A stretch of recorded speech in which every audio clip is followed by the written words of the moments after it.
पुरसुकून जिंदगी गुजार सकोगी। दोस्ती आए तो मुझे अवॉइड करे। तुम ना वली को कहना कि वो मुझे कॉल्स नहीं करे। मुझे खुशी है माया बेटा कि तुम बाप की इज्जत को प्रॉब्लम्स दीस डेज, मैं नहीं चाहती कि मेरी जिंदगी में एक नई प्रॉब्लम आए। मुझे ऐसी ही माया चाहिए। शहीर साहब ने कभी भी अपनी बीवी और बेटियों को इज्जत और मोहब्बत नहीं दी। वो एक बहुत ही जाबिर किस्म के वालिद थे, लेकिन माया को ये लग रहा था कि वो डॉक्टर बनने के बाद अपने वालिद के सामने खड़ी हो सकती है और शायद इस मंगनी के बाद उसके वालिद जो उसके साथ बज़ाहिर बदल गए थे, माया को ये लगने लगा था कि जब वो डॉक्टर बन जाएगी तो वो खुद ही उसकी बात समझ जाएंगे और वलीद से उसका रिश्ता ख़त्म कर देंगे।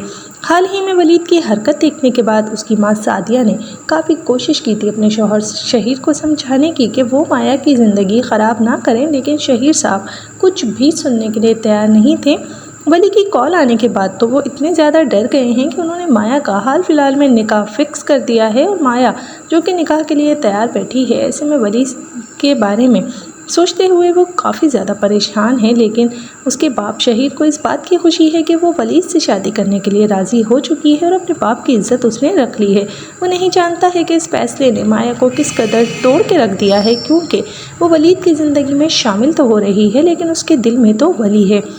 इसके बावजूद भी माया जब अमल को कहती है कि वली उससे दूर रहे, कोई कांटेक्ट ना करे, तब अमल भी काफ़ी ज़्यादा परेशान हो जाती है, क्योंकि अमल जानती है माया और वली में सिर्फ दोस्ती नहीं है बल्कि वो दोनों ही एक दूसरे को पसंद करते हैं और आगे चलकर ये दोस्ती काफ़ी ज़्यादा गहरी होने वाली थी। ऐसे में माया का वली को अवॉइड करना अमल को काफ़ी ज़्यादा परेशान कर रहा है, क्योंकि वो समझ चुकी है कि कुछ ना कुछ ऐसा हुआ है कि माया खुद ही वली को इग्नोर करने की बात कर रही है। आनिया अपने रिज़ल्ट को लेकर काफ़ी ज़्यादा स्ट्रेस है, इसीलिए वो समीर से काफ़ी ज़्यादा झगड़ा करने की कोशिश करती है और वहीं पर वो बेहोश हो जाती है। समीर जो कि जानता है कि आनिया किस वजह से इतनी ज़्यादा स्ट्रेस है, तो वो उसे समझाने की कोशिश कर रहा होता है, लेकिन आनिया का डर उस पर इस कदर हावी हो जाता है कि वो बेहोश हो जाती है।